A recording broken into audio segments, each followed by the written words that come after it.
ሰላም ሰላም እንዴት ናችሁ? ውድ የተከበራችሁ ቤተሰቦች ደህና ናችሁ? እኔ ያለው እግዚአብሔር የተመሰገነ ይሁን። እናንተም በያላችሁበት ዓለም ቅርንጫፍ እንደየሰዓታችሁ አቆጣጠር የነጋባችሁ መሸባችሁ የረፈደባችሁም ሰላማችሁ በክርስቶስ ብዝት ትርፍርፍል እያልኩኝ በዛሬው ቀን እጅግ በጣም አስደሳች ሆነ ዜና ይዤላችሁ መጥቻለሁ ማለት ነው።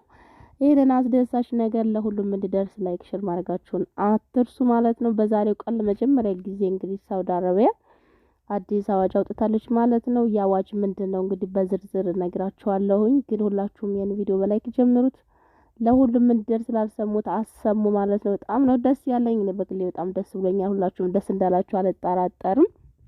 ይሄን መረጃ ደግሞ ላልሰሙት በማዳረስ የበለጠ ሁላችንም ደስታቸውን እንግዲህ እንደሚታወቀው በሳውዲ አረቢያ ላይ በርካታ ወንድሞቻችን ይሰደዳሉ። በባህርም በተለያየ ምክንያት እንግዲህ ተሰደው አብዛኞቹ ህገ ወጥ ናቸው። በዛሬው ቀን ታዲያ እንግዲህ ከሰሞኑ ሲነገር የነበረው የሳውዲ አረቢያ መንግስት እንግዲህ ምን ወደ ጆሮ ሹክ እንዳለው ባናውቅም አስደሳች ነገር ለሁሉም ኢትዮጵያውያን ይዞ መጥቷል ማለት ነው። ይሄ ደግሞ ለመጀመሪያ ጊዜ ነው። ሳውዲ አረቢያ ውስጥ ያሉ ኢትዮጵያውያን እንግዲህ በጣም በተደጋጋሚ ከሀገራችን ልቀቁ እየተባሉ በጣም ብዙ ጊዜ ስቃያቸውን ሲያዩ እናያለን። እንደሆነ ጊዜ እንደውም አንዲት እህታችን ከፓንቲ ውስጥ ሳይቀር ወርቄ ተወሰደብኝ፣ እንደዚሁም ባዶ እግራቸውን በጣም ብዙ ወንድሞቻችን እንግዲህ ለፍተው ጥረው ግረው ብዙ ንብረት ያፈሩ ቢሆኑም ቤታቸው ተሰብሮ ንብረታቸው ተወርሶባቸው በባዶ እግራቸው አገራቸው የገቡ ብዙ እህቶቻችን ወንድሞቻችን አሉ። የቅርብ ጊዜ ታሪካችን ነው። በዛሬው ቀን እንግዲህ ያው ከሰሞኑ ሲነገር ነበር በበርካታ ሰዎች ዘንድ እንግዲህ ሳውዲ አረቢያ አዲስ የምህረት አዋጅ ልታወጣ ነው እያሉ በርካቶች ሲናገሩ ነበር። ይሄ ነገር እውነት ሆኖ በዛሬው ቀን እንግዲህ ለተከታታይ 6 ወራት ከዚህ በኋላ በሳውዲ አረቢያ ላይ እየኖራችሁ ወረቀት የሌላችሁ ካንሰል ተደርጋችሁ ማለትም ከአሰሪዎቻችሁ ጋራ የሄዳችሁ ሰዎች በሙሉ ከእንግዲህ በኋላ አዲስ አሰሪ እየፈለጋችሁ ሁላችሁም እስከ 6 ወር ድረስ ወረቀታችሁን አሰሩ ብለው እንግዲህ በዛሬው ቀን መግለጫ አውጥተዋል ማለት ነው። መግለጫ እንግዲህ እንደወረደ በርካቶች ፖስት አድርገውታል። እኔ መግቢያ ላይ አስቀምጬላችኋለሁ። ይሄን እንደምታዩት ምስሉ ላይ ማለት ነው። እንግዲህ ይሄን እድል ተጠቀሙበት ሁላችሁም፣ ግን በዚሁም ደግሞ ጥንቃቄ አድርጉ ልላችሁ እወዳለሁ። እኔ በጣም ነው ደስ ያለኝ ስለእናንተ ማለት ነው። ሳውዲ ላይ ያላችሁ ወገኖቻችን ተጎጣችኋል፣ ተበድላችኋል፣ በእውነት ተበድላችኋል። የእናንተ በደል የከፋ ነውና ይሄ እድል ሲመጣ ደግሞ ደስ ይላል። ብዙ ጊዜ እንግዲህ ምን ይዤ ልመለስ ወደ ቤተሰብ ጋር ልጄ ናፈቀኝ፣ ባሌ ናፈቀኝ ምናምን የምትሉ ሰዎች ይኸው ባል ወረቀታችሁን አሰርታችሁ ላሽ በሉና እንግዲህ ወርም 2 ወርም እንደፈለጋችሁ አገራችሁ ላይ ቤተሰቦቻችሁን አይታችሁ ዘና ብላችሁ ተመለሱ ማለት ነው። በጣም ነው ደስ የሚለው። ምክንያቱም ረጅም ጊዜ ቆይታችሁ ምን ይዤ ወደ ሀገር እንዴት አድርጌ እገባለሁ ያላችሁ ሰዎች በጣም ከባድ ነውና እንደዚህ አይነት አዋጅ መውጣቱ ሳውዲ ላይ በእውነት ሊበረታታ ይገባል። የሳውዲ መንግስት እንደዚሁ በተደጋጋሚ አዋጅ እያወጣ እንደዚህ እህቶቻችን የሚጣፉትን ድጋሚ ደግሞ ህጋዊ እንዲሆኑ ቢያደርግ በጣም ደስ ይላል፣ እንደ ዱባይ ማለት ነው። እና ሌላው ነገር ግን እንደኔ ሀሳብ አስተያየት መስጠት የምፈልገው ነገር አለ በዚሁ አጋጣሚ ማለት ነው። እንግዲህ ሰዎች በአሁን ሰዓት ወረቀት ሲሰራ በጣም ብዙ ጊዜ እዚህ ዱባይ ላይ አብዛኞቹ ልጆች ፍሪ ቪዛ ነው የሚያሰሩት። እንደዚህ አዋጅ ሲመጣ እኔ በጣም ብዙ ማውቃቸው ልጆች አሉ በዚህ አመት ፍሪ ቪዛ ያሰሩ፣ እንደዚሁም ደግሞ ከማዳሞቻቸው ጋር አብረው ሆነ የተወሰነ ፐርሰንት ከፍለው ወረቀት ያሰሩ ደሞዛቸውን አስቀንሰው ማለት ነው። ኦልሬዲ ጥሩ ደሞዝ ይከፈላቸው ነበሩ፣ ደሞዛቸውን አስቀንሰው ወረቀት ያሰሩ ልጆች አሉ።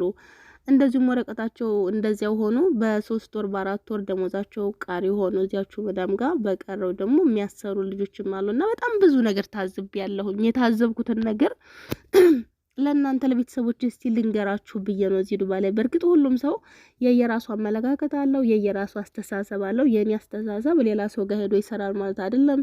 የሌላው እህት አስተሳሰብ የሁላችንም አቋማችን የተለያየ ነው። ግን ምናልባት ከጠቀማችሁ የኔን አስተሳሰብ ደግሞ ልንገራችሁ ብዬ ነው። እንግዲህ ወረቀት ብዙ ጊዜ ሳውዲ አረቢያ ላይ አላቅም። በእርግጥ ፍሪ ቪዛ ምናምን የሚባል ነገር አለ ወይስ የለም በካምፓኒ የሚለውን ነገር አላቅም። እዚህ ዱባይ ላይ እንግዲህ ሰው እንደፈለገ ነው። መዳም ጋርም ከፈለጋችሁ ካልፈለጋችሁም በራሳችሁ በውጭ አሰርታችሁ አላማ ያለው ሰው እቅድ ያለው ሰው እንግዲህ በተለያየ ምክንያት የሚያሰራ ሰው አለ በራሱ ማለት ነውና አሁን ግን እዚህ ዱባይ ላይ በጣም የታዘብኩት ነገር አንዳንድ ልጆች ያሰሩኝ በጣም ወዳቸው ጓደኞቼ 10,000 9,000 ድርሃም ከፍለው ያሰሩ ልጆች ማለት ነው። የሚሰሩት በተመሳሳይ ደሞዝ መዳም ቤት ነው የሚሰሩትና በጣም ነው የተገረምኩት። ግማሾቹ የሚሄዱ አሉ ሀገራቸው ለተወሰነ ጊዜ ሄደው የሚመለሱ አሉ።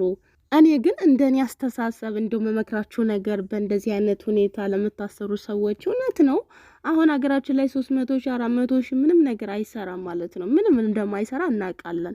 ቢሆንም ግን በ300 ሺህ በ400 ሺህ ቪዛ ገዝተን እንደገና ደግሞ ሀገራችን ሄደን አገር ቤት ሲገባ በጣም ብዙ ፕሮሰስ ነው ያለው ማለት ስላችሁ ወጪው በጣም ብዙ ነው። እንደ ቀላል ነገር ማየት የለብንም።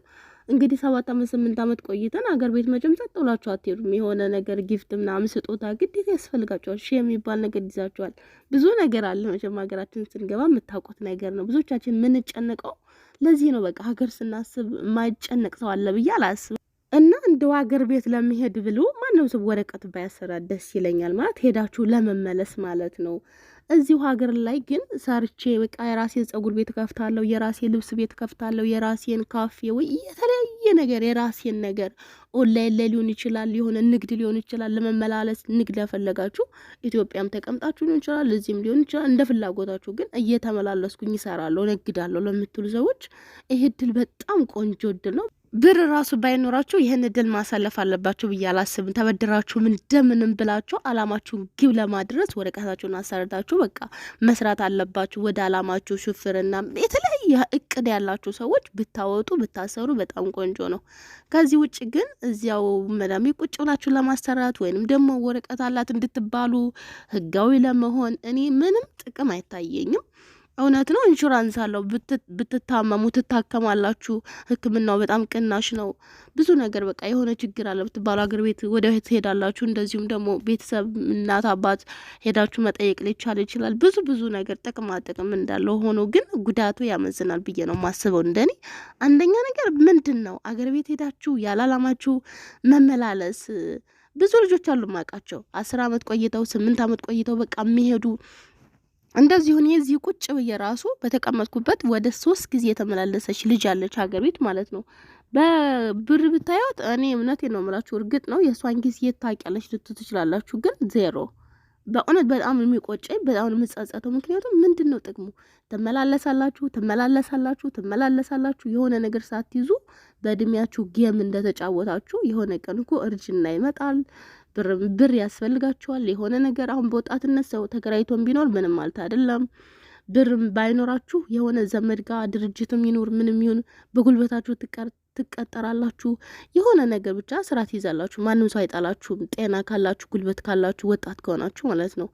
ስታረጁ ግን መቼም አላቅም፣ አንዳንዶቻችሁ ፈተና ደርሶባችሁ ወድቃችሁ መውደቅን ስቃይን አይታችሁት ሊሆን ይችላል። በቤተሰብ ብዙ ትችት ያልሆነ ነገር የደረሰባችሁ ታውቁታላችሁ። ከዚህ ውጭ ግን ብድግ ብላችሁ ከሀገራችሁ መጣችሁ ግዴታ 40 ሀገር ስለመጣችሁ አዋቂ ናችሁ ማለት አይደለም። በእውነት እንደኛ ሞኝ ሰው የለም ማለት ነው። እኔ በጣም ብዙ ነገር ካጠፋው ካበላሸው በኋላ ነው ብንን ያልኩት። ብንን ስል ግን በጣም ብዙ ታዘብኩኝ። ዙሪያን የነበሩ ሰዎች ያኔ አሉኝ የምላቸው መከታ ያደረኳቸው እንደ ሰውኛ መኮራባቸው ሰዎች ነበሩ። ያው በሰው መኩራት ባይቻልም እኔ ግን እንደ ሰው መኮራባቸው ሰዎች ነበሩ። በቃ የሆነ ነገር ቢመጣ ገጭ ቢል ምን ቢል በቃ ኩራት ይሆኑኛል መከታ እምላቸው። ግን ወርጀ ፍርጥ ያልኩ ጊዜ አንድም ሰው ከጎን ያልነበረም እና በጣም ተደናግጫለሁ።